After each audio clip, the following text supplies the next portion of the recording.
L'arbre du cacaoyer est originaire d'Amérique centrale, où il a commencé à pousser naturellement dans les zones tropicales. Selon les plus anciennes traces retrouvées, sa culture, par l'homme, remonterait à 3000 ans, au Mexique, où l'on utilisait déjà ses fruits pour la confection d'une boisson fermentée. L'intérêt grandissant pour cet arbre, sa culture fut ensuite répandue en Afrique et en Asie du Sud-Est à partir du XIXe siècle, dans les régions proches de l'équateur, où l'arbre retrouve un environnement climatique approprié. Avec des soins convenables, par la taille et l'entretien, mais aussi s'il est cultivé avec suffisamment d'ombre et d'humidité, l'arbre donne des fleurs à partir de sa 3e année et atteint son plein rendement vers 6 à 7 ans. Sa durée de vie est d'environ 40 ans. Mais malgré une bonne culture, des problèmes peuvent survenir, principalement par l'attaque d'un champignon qui fait pourrir le fruit avant maturité. Il est comme talé et devient entièrement marron. Il y a bien sûr aussi les animaux qui prennent leur part du butin en grignotant sur l'arbre l'intérieur du fruit. Le fruit s'appelle la cabosse. Il lui faut environ 6 mois pour être mûr à point depuis son apparition en fleurs. Les cabosses apparaissent toute l'année. Il y a donc en même temps des boutons, des fleurs et des fruits qui se développent à même le tronc et les branches. La cabosse ne tombe pas naturellement de l'arbre. Il faut donc couper sa tige proprement à la machette. À l'intérieur de la cabosse, on trouve une grappe d'une 30aine de graines. Ce sont les fèves, qui une fois transformées donneront le cacao. Ces fèves fraîches sont enveloppées d'une peau blanche et pulpeuse, délicieusement acidulée et sucrée, mais qui n'a rien du goût du chocolat. Cette partie s'appelle le mucilage.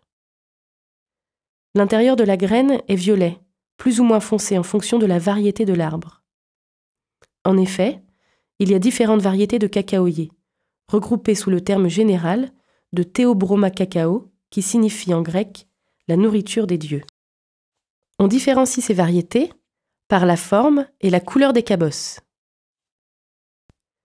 Les 3 variétés les plus connues sont le criollo, qui donne le cacao de meilleure qualité, mais il est moins répandu en raison de sa fragilité. Le forastero, qui est le plus rustique et le plus cultivé, et le trinitario, qui est le croisement de ces 2 types. Après la cueillette, on extrait les fèves des cabosses pour les emmener à l'endroit où elles seront fermentées. Les fèves récoltées sont déposées dans une caisse en bois pour une durée de 2 à 10 jours. Cela dépend du climat. Plus il fait chaud, plus la fermentation est rapide. C'est une des parties les plus délicates. Pendant cette étape, le sucre contenu dans le mucilage, mélangé à des levures naturelles contenues dans l'air et à l'aide de petits moucherons spontanément intéressés, va s'oxyder et disparaître. L'intérieur et l'extérieur des fèves vont subir une modification chimique et l'arôme cacao va commencer son apparition. C'est parti. Alors on va venir poser les graines premièrement sur un filet pour qu'elles puissent sécher plus facilement, puisqu'elles sont quand même assez humides à la sortie de la fermentation. Donc ici on voit, je sais pas, elles doivent avoir quelques jours. Et le séchage, il me semble que c'est entre 1 et 3 semaines. Donc ici on voit les premières qui sont quand même encore voilà, un petit peu claires comme celle-ci. Donc on va venir les décoller aussi et les bouger régulièrement pour qu'elles sèchent plus qu'elles ne s'oxydent. Donc on a une sorte de petit râteau comme ça en bois. On va venir les travailler comme ça le plus possible. Donc ensuite voilà, là elles sont un petit peu plus sèches. On peut noter la couleur qui s'est changée un petit peu. Et donc après les mettre ici, on va venir les mettre dans sur ces plaques en bois. Et là on peut commencer à sentir déjà l'odeur du chocolat. Pour 1 kg de chocolat, sachant que sera ajouté du beurre de cacao et du sucre, comptant une base de 800 g de fèves. Donc, il sera nécessaire d'avoir 25 fruits. Comme pour les graines de café, les fèves vont être torréfiées. Cette étape est aussi importante pour le développement de l'arôme du chocolat, car l'acidité de la fermentation réduit encore et l'humidité disparaît. Cette cuisson dure généralement autour d'une demi-heure, entre 100 et 140 degrés. Des changements apparaissent actuellement dans la réalisation de cette étape.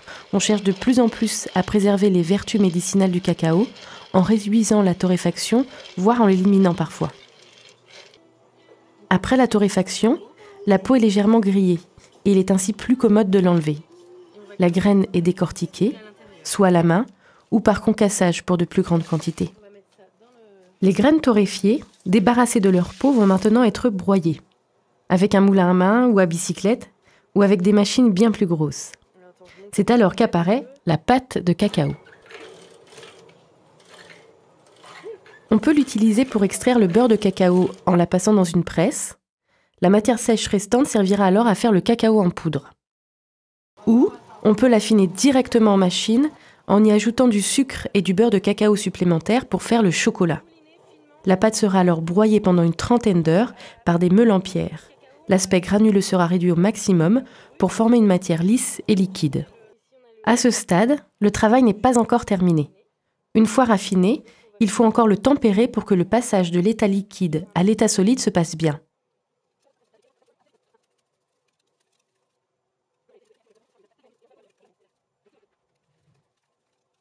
On lui fait donc subir un cycle de température pour favoriser une cristallisation fine et stable du beurre de cacao. Ici, le chocolat est chauffé et refroidi sur une plaque de marbre. Cette étape favorise le brillant du chocolat, sa stabilité et son cassin. Voilà, le chocolat peut être coulé et moulé, presque prêt à être dégusté.